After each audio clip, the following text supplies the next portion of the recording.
ವಿಕೃತ ಕಾಮಿ ಪ್ರಜ್ವಲ್ ರೇವಣ್ಣ ಅರೆಸ್ಟ್ ಆಗಿದ್ದಾರೆ.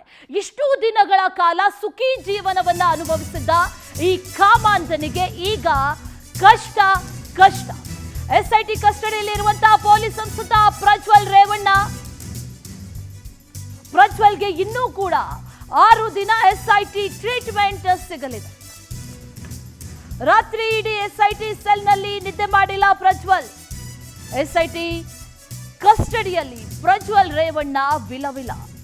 ಪ್ರಜ್ವಲ್ಗೆ ನಿನ್ನೆ ರಾತ್ರಿ ಊಟಕ್ಕೆ ಚಪಾತಿ, ಅನ್ನ, ಸಾಂಬಾರ್ ಮಾಮೂಲಿ ಅಂತ ಎಲ್ಲವೂ ಕೂಡ ಕೊಟ್ಟಿದ್ದಾರೆ. 7 ದಿನಗಳ ಕಾಲ ಎಸ್ಐಟಿ ಕಸ್ಟಡಿಗೆ ನೀಡಿದೆ ಕೋರ್ಟ್. ಈಗ ವಿಚಾರಣೆಗೆ ಸಂಬಂಧಪಟ್ಟಂತೆ 42ನೇ ಎಸಿಎಂಎಂ ಜನಪ್ರತಿನಿಧಿಗಳ ಕೋರ್ಟ್ನಿಂದ ಆದೇಶವನ್ನ ನೀಡಲಾಗಿದೆ.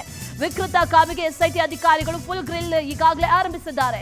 ವಿಚಾರಣೆ ಸಂಬಂಧ ವಿಚಾರಣೆ ನಡೀತಾ ಇದೆ. ಸಾಕಷ್ಟು ಪ್ರಶ್ನೆಗಳಿಗೆ ಉತ್ತರಗಳನ್ನ ನೀಡಬೇಕಾಗಿದೆ. ಪ್ರಜ್ವಲ್ ರೇವಣ್ಣ 1 ತಿಂಗಳ ಕಾಲ ತಲೆಮರೆಸಿಕೊಂಡಿದ್ರು, ಆ ನಂತರದಲ್ಲಿ ಪ್ರತ್ಯಕ್ಷರಾದ್ರು, ಈಗ ಅರೆಸ್ಟ್ ಆಗಿದ್ದಾರೆ, ಆ ನಂತರದಲ್ಲಿ ವಿಚಾರಣೆಯನ್ನ ಎದುರಿಸ್ತಾ ಇದ್ದಾರೆ. ಈಗಾಗಲೇ ಎಸ್ಐಟಿ ಅಧಿಕಾರಿಗಳು ವಿಚಾರಣೆಯನ್ನು ಆರಂಭಿಸಿದ್ದಾರೆ ಅನ್ನುವಂಥ ಮಾಹಿತಿ ಕೂಡ ಲಭ್ಯ ಆಗ್ತಾ ಇದೆ. ಆ ನಿಟ್ಟಿನಲ್ಲಿ ಇನ್ನೂ 7 ದಿನಗಳ ಕಾಲ ಎಸ್ಐಟಿಯ ಅದೇ ಕಸ್ಟಡಿಯಲ್ಲಿ, ಅದೇ ಸೆಲ್ನಲ್ಲಿ ಈ ವಿಕೃತ ಕಾಮಿ ಪ್ರಜ್ವಲ್ ರೇವಣ್ಣ ಇರಲಿದ್ದಾನೆ. ರಾತ್ರಿ ಇಡೀ ಎಸ್ಐಟಿ ಸೆಲ್ನಲ್ಲಿ ಪ್ರಜ್ವಲ್ ರೇವಣ್ಣ ನಿದ್ದೆ ಮಾಡಿಲ್ಲ ಅನ್ನುವಂಥ ಮಾಹಿತಿ ಲಭ್ಯ ಆಗ್ತಾ ಇದೆ. ನಿದ್ದೆ, ಊಟ ಯಾವುದು ಕೂಡ ಸೇರಲ್ಲ. ಯಾಕಂದ್ರೆ ಬಹಳ ಐಷಾರಾಮಿ ಜೀವನವನ್ನ ನಡೆಸಿದಂಥವ್ರು. 5 ವರ್ಷಗಳ ಕಾಲ ಸಂಸದನಾಗಿ ಯಾವೆಲ್ಲ ಸಾಧನೆಗಳನ್ನ ಯಾವ ರೀತಿಯಾಗಿ ಬದುಕಿದ್ರು ಅನ್ನೋದನ್ನ ಈಗಾಗಲೇ ಗಮನಿಸಿದ್ದೀವಿ. ಹಾಗಾಗಿ ಒಂದಷ್ಟು ದಿನಗಳ ಕಾಲ ಕಷ್ಟ ಆಗಬಹುದು, ಆದರೆ ಅದೇ ರೀತಿಯ ಜೀವನವನ್ನ ಇನ್ನೂ 7 ದಿನ ಕಳಿಬೇಕು.